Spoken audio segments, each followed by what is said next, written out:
The shelter worker looked Simone Carter dead in the eye and told her not to adopt the dog in Kennel 6. "He is 175 pounds, she said. "He was a guard dog before this. He does not trust people, and a woman living alone has no business taking on an animal like that."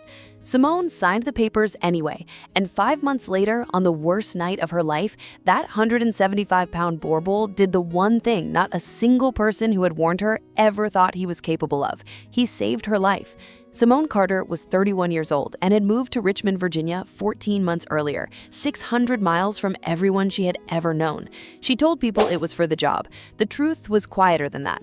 She had needed to be somewhere nobody knew her, somewhere she could start over behind a door she could lock and a silence she could control. She was not lonely, she told herself, over coffee every morning at a table meant for two. She just lived alone, and she liked it that way. And if the evenings sometimes stretched out long and empty, that was a small price for peace. She was not looking for a dog. She was definitely not looking for one the size of a small horse. But on a Saturday in April, she drove to the Richmond Animal Shelter to drop off supplies for a co-worker's fundraiser. And on her way to the front desk, she passed Kennel 6, and she stopped. He was enormous, a brindle and fawn Boerboel, a South African guard breed built to stand between a farm and a lion, with a head like a boulder and loose skin folded around eyes that looked like they had already given up. His name, the card said, was Samson. He had been surrendered by a man who bought him to guard a property, then decided 175 pounds of dog ate too much and cost too much, and asked too many questions with those sad eyes. Samson had been in that kennel for 194 days. The card said he was good with people who earned it, and that most people did not stay long enough to try. The shelter worker, a kind, honest woman named Theb, did not sugarcoat a thing. "He is not mean," she said, "but he is a lot, and he does not warm up fast, and I would be lying if I told you a 175-pound Boerboel is an easy first dog for someone on their own. Most folks take one look and picture the worst." She nodded at the kennel, where Samson had not moved, had not barked, had only lifted his massive head and fixed Simone with a long, tired, waiting look, the exact look she caught in her own mirror most mornings. Simone crouched down. Samson rose, crossed the kennel, and pressed the side of his enormous head against the bars and held it there and let out a breath that seemed to come from the bottom of him. Simone did not fully understand what she did next. She only knew that for the first time in over a year, she did not want to walk away from something. She signed the papers that afternoon. The first week, Samson took over her small apartment the way a tide takes over a beach, slowly and completely and without asking. The couch went first. He tested it once with a paw and then flowed onto it, all 175 pounds of him, and looked at Simone as if inviting her to raise an objection. She raised no objection. She took the small corner that remained, and somehow that became her seat in her own home. Samson came with rules she had to learn. He would not let her close a door between them and would lie in the hall with his nose in the gap, sighing like a landlord who disapproved. The drool was a weather system all its own. Simone learned to keep a towel in every room. And Samson ate, the neighbor down the hall liked to remind her, like a professional. Her grocery bill doubled, and her apartment smelled like dog. And for the first time since she had moved to that city, Simone slept through the night.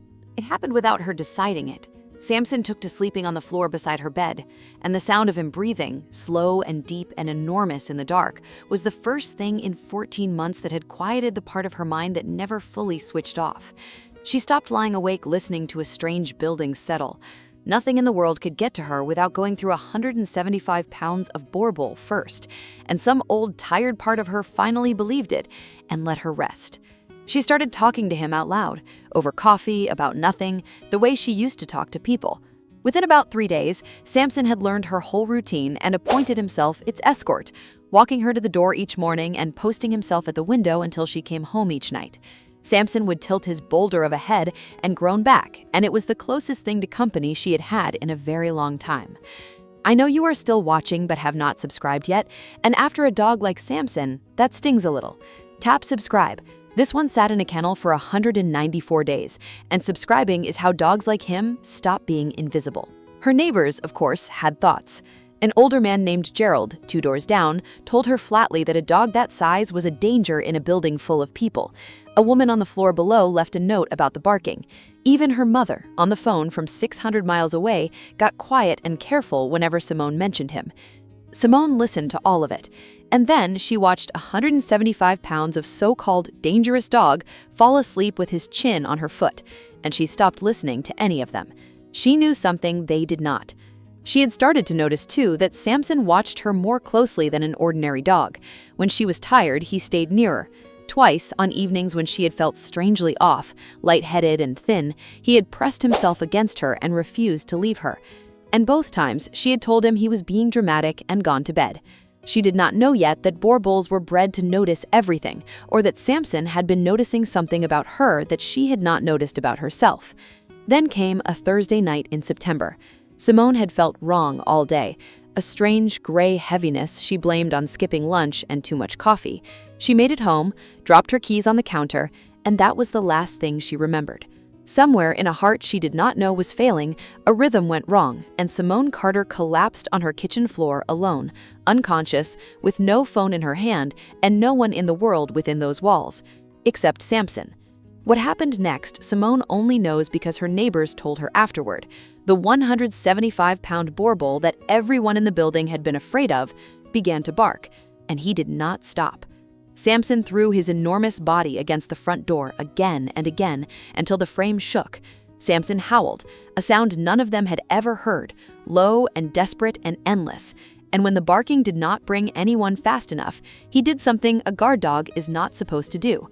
Samson clawed and hurled himself at that door until the old lock gave and he got out into the hallway, and he went straight to the one door he had passed every single day on their walks, Gerald's door, the man who had called him a danger, and he threw himself against it and roared.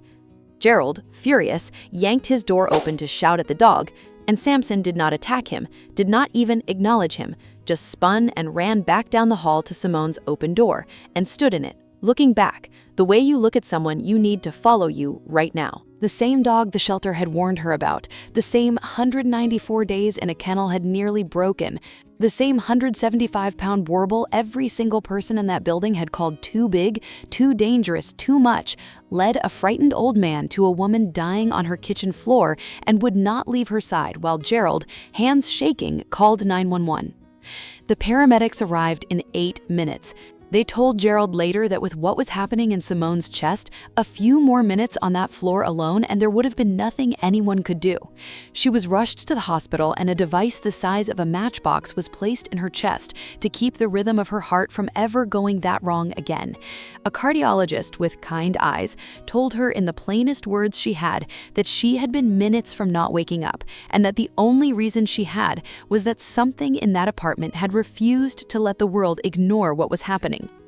Simone spent 4 days in that hospital, and when she finally came home, weak and careful and alive, the first thing that happened was 175 pounds of Boerboel crossing the room and pressing his enormous head against her chest, right over the new device that kept her heart steady, as if he were listening to make sure it was still there. Word went around the building fast. The woman who had complained about the barking left flowers at her door.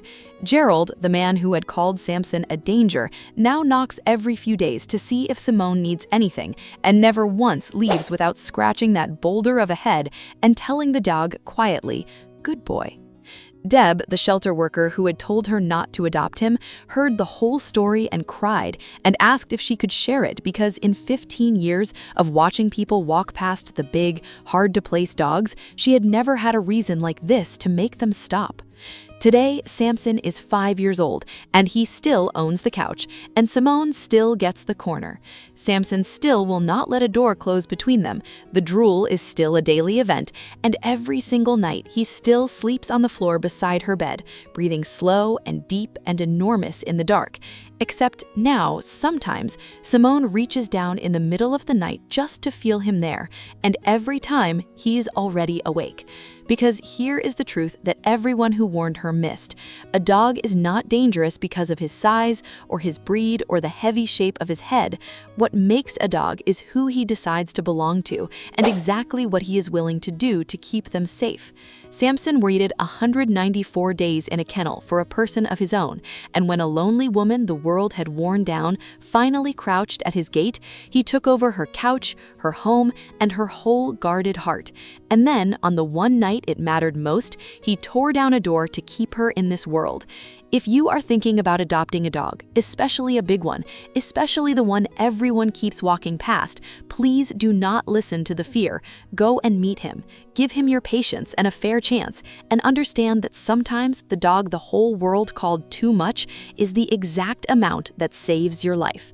Because Simone did not rescue Samson. If you ask her, she will tell you without a second of hesitation that he rescued her. So let me ask you honestly, would you have taken home a 175-pound Boerboel the shelter itself told you to leave behind? Or would you have listened to the warning and walked away? Tell me in the comments. And if a dog the world gave up on ever walked into your life and changed it, say their name below so someone scrolling alone tonight knows what these dogs are really worth.